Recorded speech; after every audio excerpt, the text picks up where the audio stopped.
Hey guys, it's Angie with this week's staff pick. It's one of my very favorite films of all time, and probably my all-time favorite rom-com. You've got mail.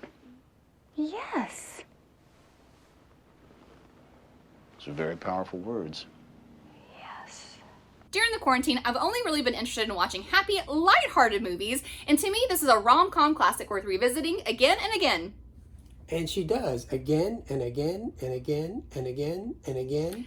Anyway, he's not wrong. It is my favorite go-to movie. I like to watch it when I'm working on a project at the house and I just need some background noise, if I'm traveling and it's on the in-flight entertainment, if it's my birthday week and I can pick anything I want, thank you very much. Or if we're in the middle of a movie and my better half falls asleep on the couch like he always does, this is the one I often queue up while he's snoozing. Of course, when he catches me watching it, he always asks, How many times have you watched this film? oh, I don't know. I think I've lost count. But even though we are all well beyond the days of AOL and we've ditched those instant messenger accounts, it is worth revisiting. Give it a try this week. I think you discover a lot of things if you really knew me. If I really knew you, I know what I would find. Instead of a brain, a cash register. Instead of a heart, a bottom line.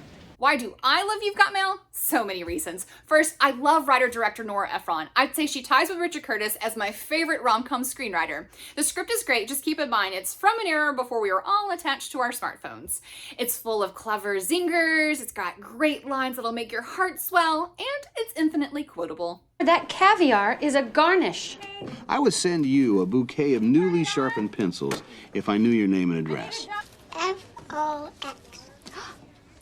That's amazing. You can spell fox. Can you spell dog? F-O-X. It's a loose retelling of a 1936 play which had a couple of film adaptations before You've Got Mail. 1940's The Shop Around the Corner starring Jimmy Stewart. As a matter of fact, there might be a lot we don't know about each other. You know, people seldom go to the trouble of scratching the surface of things to find the inner truth. Well, I really wouldn't care to scratch your surface, Mr. Crowley, because I know exactly what I'd find. Instead of a heart, a handbag. Instead of a soul, a suitcase. And instead of an intellect, a cigarette lighter, which doesn't work. And 1949's In the Good Old Summertime starring Judy Garland. He'll be tall and dark, terribly, terribly handsome, and sort of sad. And you don't look so sad. Tell you the truth, Rudy, I don't feel so good. Look out for the carnation. It's 8:15, Andy. You don't have time to feel bad. Where's the button hook? On the desk.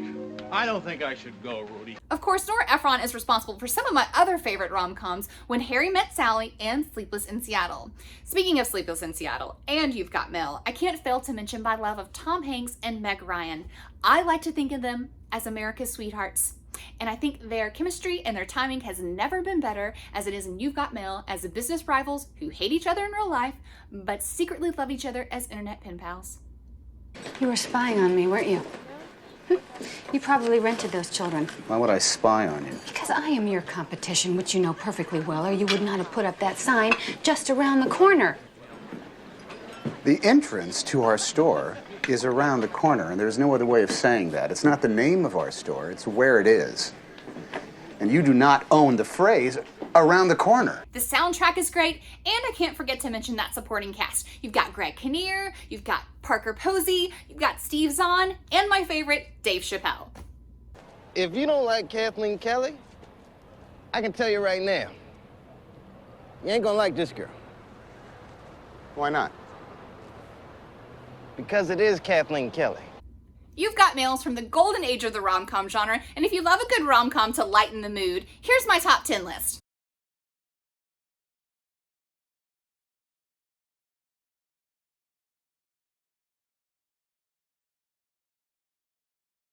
Only 10? Yes, only 10. I regret the cuts that I've made already, but nobody wants to see my top 50 list anyway.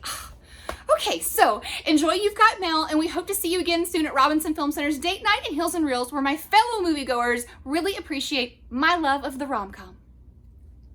Unlike that guy.